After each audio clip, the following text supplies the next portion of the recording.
very interesting week. Well, it's Monday today. Is it Monday? I don't know. Yeah, it is Monday.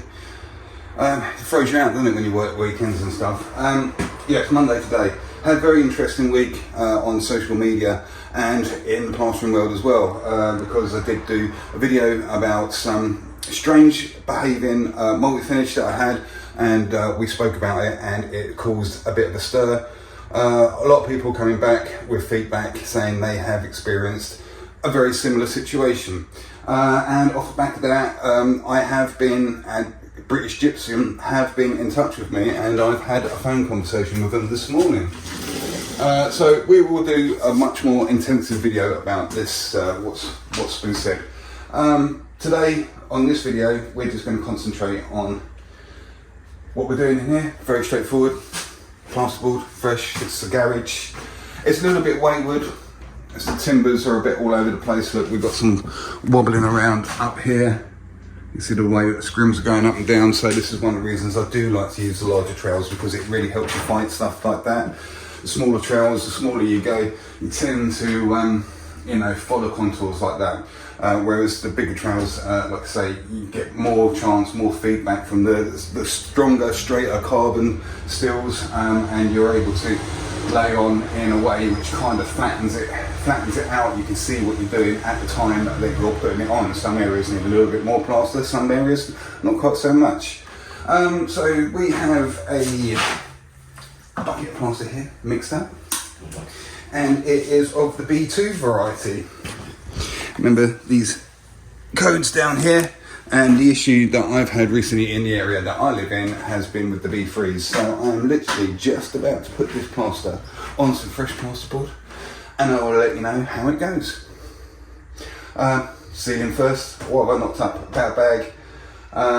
I'm starting. I couldn't get in here too early, so I'm probably going to do 2 really easy days on this job. And to be honest with you, I don't mind having a bit of a break. I've been breaking my neck recently, trying to keep up with stuff, and of course fatigue starts setting in, doesn't it? So yeah, I mean, it's well easily manageable in one day, I would say, one good day.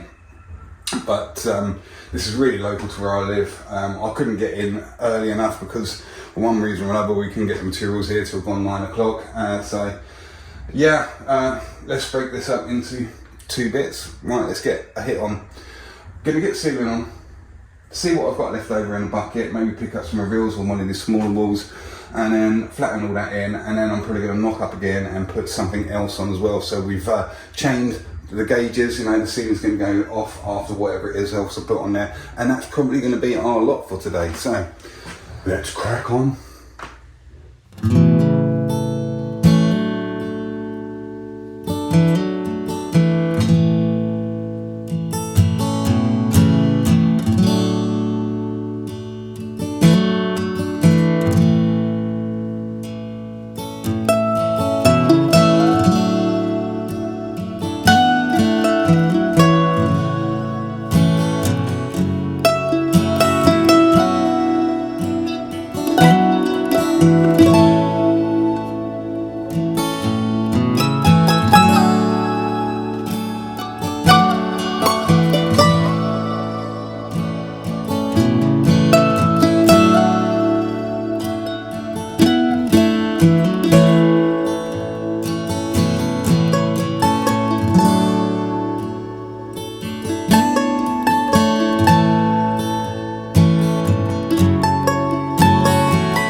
pretty much used the whole bucket up, and we got on just, yeah, perfect.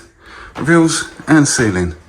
There is some wayward areas. Look, there's only so much you can do about these lumps like this, isn't there? So, oh, gee, I mean, what can I do about that? And look, he's gonna have to do some boxing in around here.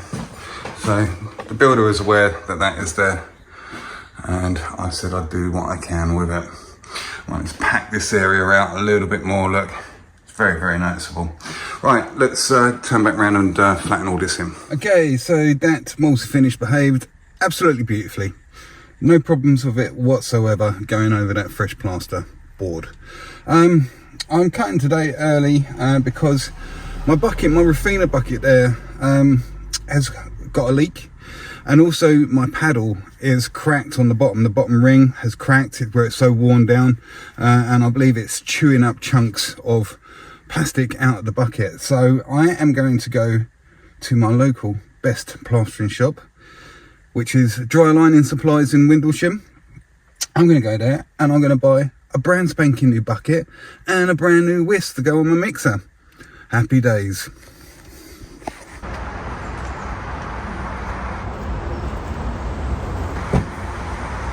Okay, so here we are at Dry Lining Supplies, and I have bought myself a new paddle, Rafina one, and a new bucket, and I couldn't help myself. Look, I bought a new trowel. This is a Rafina Flex 3, slightly stiffer, I believe, than the Flex 2s. This will get its maiden voyage tomorrow. Oh, and they also gave me a free key ring.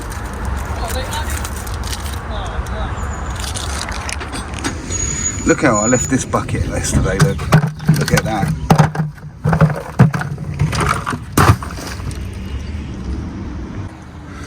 There we go, look, I just cleaned it up. That's much better, isn't it? Hey, look at that. Hey.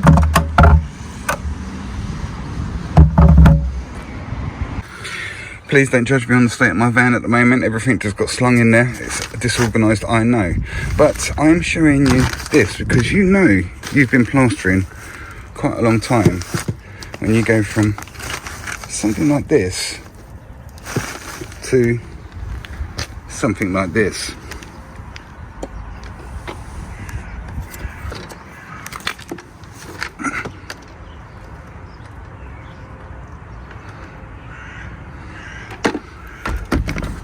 So my setting bucket had sprung a leak, and I noticed that when I was filling out with water, a little bit was coming out from the bottom. And I knew there was, well, I was seeing that whisk paddle was getting smaller and thinner, and I knew it was going to crack soon, and I knew it had gone because I was starting to get little bits of hard plastic, black plastic, where it's kind of scraping the bottom of the bucket and gouging bits of plastic out. So I went and bought a new bucket, and I thought, well, this new bucket's not going to last very long if I don't change that whisk head as well. So that's exactly what we're doing. And yeah, like I say, you will know you've been plastering a long time when you go through a whisk head. And then when you have gone through a few whisk heads, you'll know what a pain it can be to try and change it because they stay on there so long. So that's what I'm going to do. And remember, it's threaded the opposite way. So when you spin the whisk, it's always tightening itself up. So you need a couple of like adjustable spanners. There's a flat bit on there, and then obviously there's a hexagonal bit on the actual paddle. Sometimes they can be quite tricky and hard to get off. So let's find out how we are on that one.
Okay, so somebody noticed that there was this green tab on the bag, and I got to admit yesterday I didn't notice it at all. And they said, "Oh, it's the fast set finish. It's the thing for it."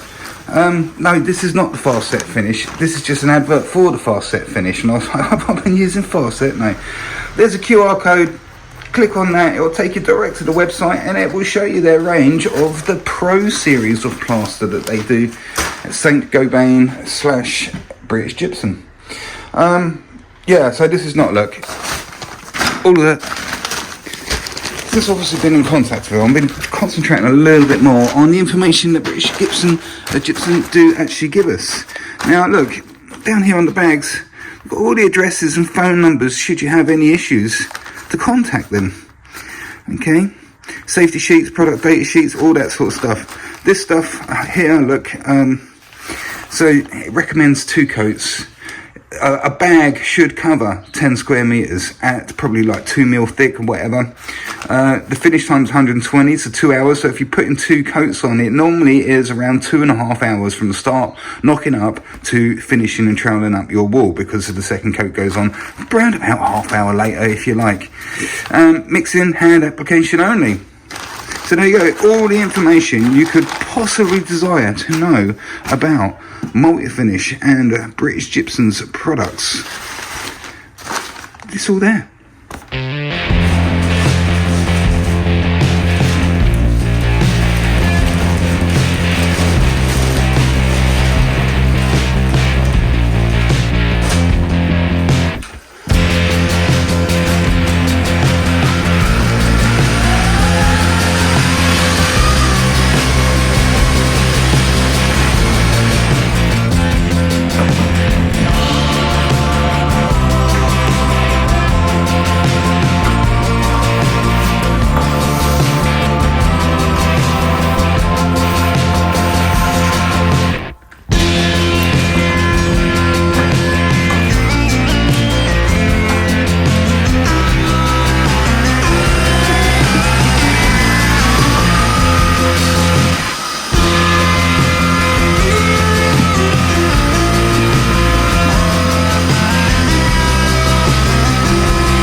So we just went round that room, we knocked up about a bag or so, and we put that first coat on and flattened it in with the 20x5 carbon steel trowel by Marshalltown. It's predominantly straight, just kicks up slightly at the front and the back.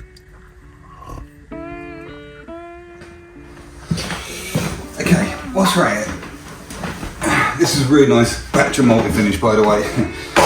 Because we took the time to flatten in this first coat as much as we did, and the job that this 20x5 carbon steel trowel by Marshalltown does, which is predominantly straight, it just kicks up slightly at the front and the back.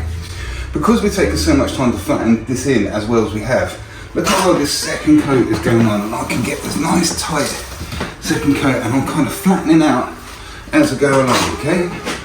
So that we're on, we're spreading it around, and then this last little sweep here is the flatten. That's the flatten as we go.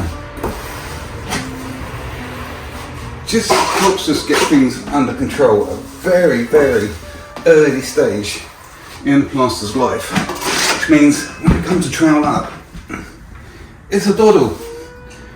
I mean, some guys just chase problems all the way and think, I'll sort that out with the next coat, I'll sort that out with the next coat.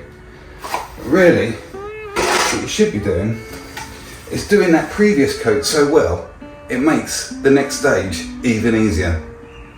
Okay, so just to recap here, first bucket of gear we knocked up, we put this little side on, this little side on, this wall, and this wall. Then we turn back around and flatten that in. Then I knocked up, I left it a little while, then I've mixed up some more, and this is how much I've got left from the mix. And what I did with this second bucket of plaster, I put the second coat on this,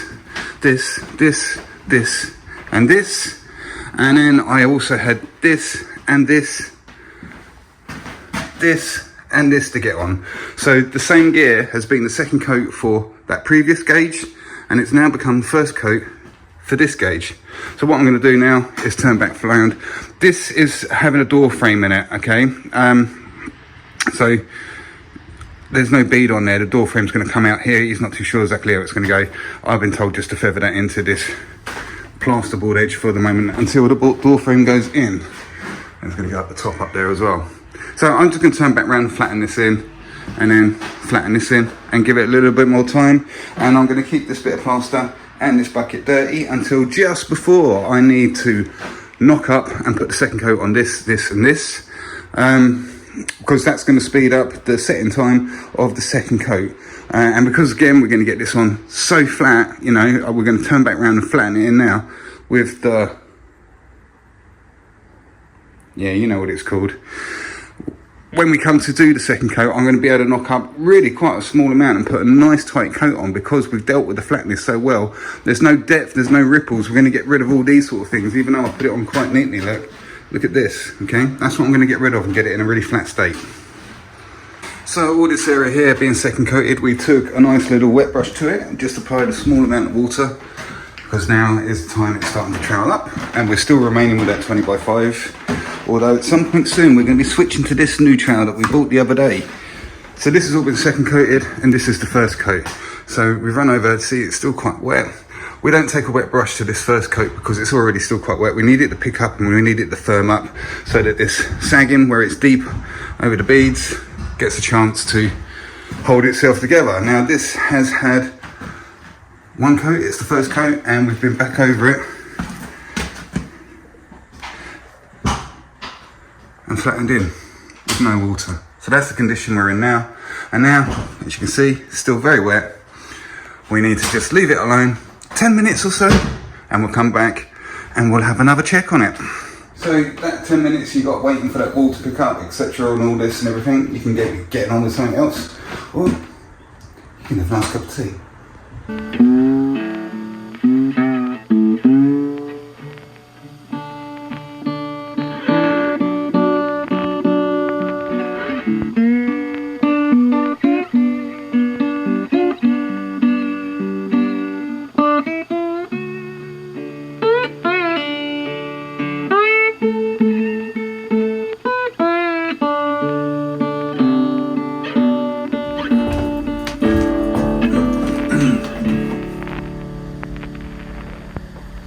Alright guys, we are back in the editing room where all the magic happens as far as editing goes. What's different? Well, not my desk, it's still a mess. Ha! We're still decorating downstairs, that's why there's still stuff everywhere and we're a little bit disorganised. But what is new this week? So if you have been keeping up with recent, don't go anywhere, because I do have something a little bit important to say, because I know from watching the videos, when I start talking at the end, the views drop right off. I don't know why, I can't work it out. But yeah, don't go anywhere. We've been talking about the quality of British gypsum, and if you've been keeping up with that, then I am still pending, waiting. They came and collected the sample, the half a bag I had left, and they came and collected that today, and they're taking it off to be tested. So we just got to wait until they get back to me, and they've been very prompt in every other department about picking it up and contacting me and stuff, so I'm kind of expecting them to be prompt in return with any information they may have. The other thing I wanted to say is there's been a slight change to the YouTube channel Master Smurf 74 Plastering. Don't forget about the Facebook group, where a lot of stuff happens now. It's suddenly shut up with lots of activity going on there. Plaster Master Smurf 74. If you want to come and talk to me and other plasterers, that's a great place to come to, and it's a really nice place as well. There's no idiots on there, put it that way. A couple of people might have commented because, like I say, the change to the YouTube channel is YouTube encouraged me to set up some sort of membership scheme. Now, what that means is you pay something like $4.99 or $5.99 a month and you get stuff. But don't click on it because you won't get anything. I haven't put anything on there for you to have. So you'll be paying me £4.99 for nothing. The only thing that does happen if you do join the membership is quite often if I'm editing a video and I've got to schedule it, because by the time I've rendered it, uploaded it to YouTube, it's going to be a ridiculous time at night or something, you know, it won't be ready till sort of like 12 o'clock at night or something like that. So what I will do is I will schedule it for a more sociable time the next day, more often than not. And what it means is if you are a member... By the end of like the first term of her being here, I'm sorry. Okay, that's all right. I had to let you come through. That's alright. That was your phone? My wife and my eldest child. Where was I? Yes, what happens is, sorry, if I upload and schedule a clip, a video, then as a member you will get early access, so you won't have to wait for the scheduled date or whatever it is I've scheduled it for. You can watch that immediately, and if you are sitting on the edge of your seat waiting for me to produce another video, then it might be worth $4.99 for you. If not, don't worry about it, because the video will come live anyway, and more likely at a more sociable time. If you're up at 2 o'clock in the morning and you just can't wait, then do it. Watch it, $4.99, pay me it. I'm not sure how much of it. No, there is no members. Yeah. If it says members only, don't worry about it, don't click on it. It won't be members only for very long. Okay guys, so I think that's everything we've got to say about this one. Starting a new job tomorrow, very interesting ceiling. Slightly different, although it's just plastering. Alright guys, take it easy and I'll see you on the next one really soon. Bye.